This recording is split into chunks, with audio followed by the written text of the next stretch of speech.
नर्मदा तट पर देवतागण भी करते हैं तपस्या। विलक्षण संतों का होता है नर्मदा तटों पर निवास। हमारे जैसे आम लोग नहीं पहचान पाते उन्हें।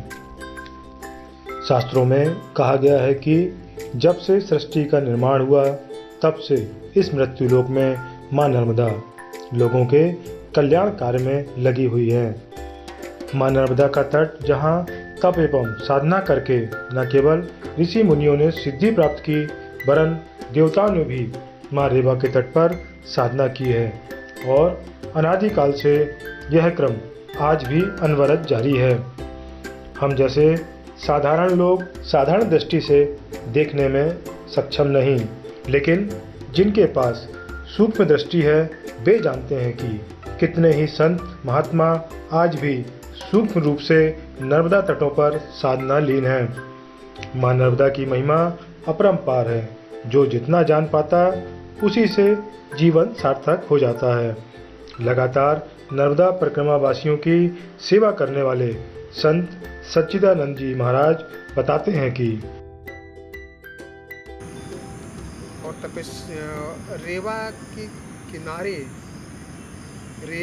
के किनारे माँ नर्मदा के किनारे तपस्या ही की जाती है। तप इस तट पर निवास करने के लिए देवता भी तरसते हैं।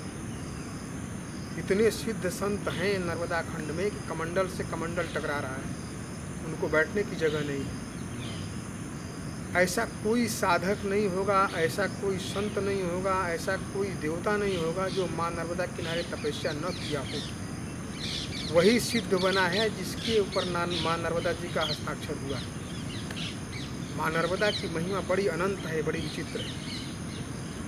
इसलिए बड़े बड़े ऋषि मुनि, आप यहाँ से कुछ दूर चले जाएं तो आप बोले कि हम नर्मदा खंड के हैं तो लोग बैठा करके परिक्रमा करते हैं कि हमको नर्मदा परिक्रमा का फल मिल गया।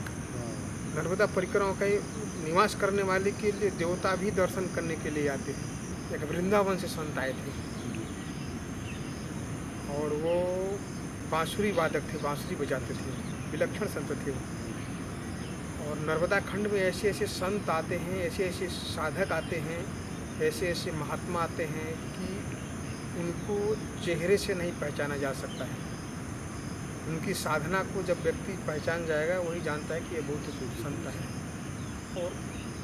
और राष्ट्रपति से सम्मानित संत थे वो, बांसुरी वादक थे और बहुत अच्छे, बहुत दूर दूर से लोग आते थे उनसे बांसुरी का अध्ययन करने के लिए। बहुत मंडला सिटी से आते थे लोग।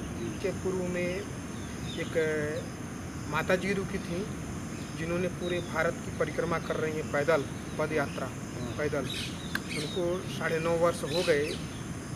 इस समय वो कुरुक्षेत्र में हैं। बहुत अच्छे राधा रानी की भक्त थे, कृष्ण भगवान की, और बरसाने से उनका गुरु स्थान था और यहाँ रह करके उन्होंने बहुत अच्छी साधना किया। नर्मदा खंड में सबसे बड़ी विशेषता यही है कि आप बैठे रहें तो संत घर बैठे आते हैं। कहीं जाने की ज़रूरत नहीं कि हम बद्रीनाथ जाएं, केदारनाथ जाएं। अभी कुछ दिन पहले जगत गुरु स्वामी आत्मानंद सरस्वती जी, दंडी स्वामी आए थे, जो परमानंद युग पुरुष स्वामी परमानंद जी के शिष्य ऋतंबरा जी के गुरु भाई थे। यहाँ रात आके रुके थे।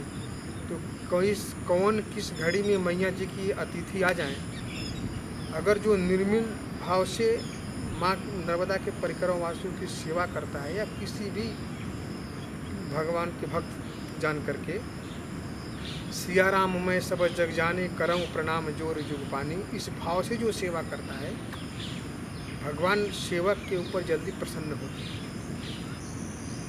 लेकिन व्यक्ति इसको पहचानना चाहिए, जानने की शक्ति होना चाहिए, क्षमता होना चाहिए। आजकल के समय में क्या होता है कि लोग वर्तमान को संभाल के नहीं रखते। आने वाली जो नवयुवक पीढ़ी है वो भविष्य की कल्पना में डूबी रहती है और जो बुजुर्ग हैं भूतकाल की कल्पना में जो डूबे रहते हैं। जैसे कहते हैं कि हमारे जीवन पर, हमारे समय में ये सस्ता था, ऐसा होता था, वैसा होता था। यानी जो बुजुर्ग होते हैं भूतकाल को सोच कर के याद करते हैं और नवयुवक जो होते हैं भविष्य काल को सोच के याद करते हैं, लेकिन वर्तमान को कम समझने वाले लोग मिलते हैं। एक ही मंत्र है, सेवा। आज किसी भी धर्म को ले लो आप, सिख धर्म में जाइए, वहाँ सुमिरन और सेवा,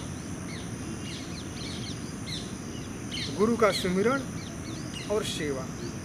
हनुमान जी महाराज ही सेवा से ही आगे बढ़े, इसलिए कितना भी जप करे, कितना भी तप करे, नर्मदा परिक्रमा वासी के सेवा का ही करने का अर्थ ही है कि सेवा भाव जागृत हो जाए।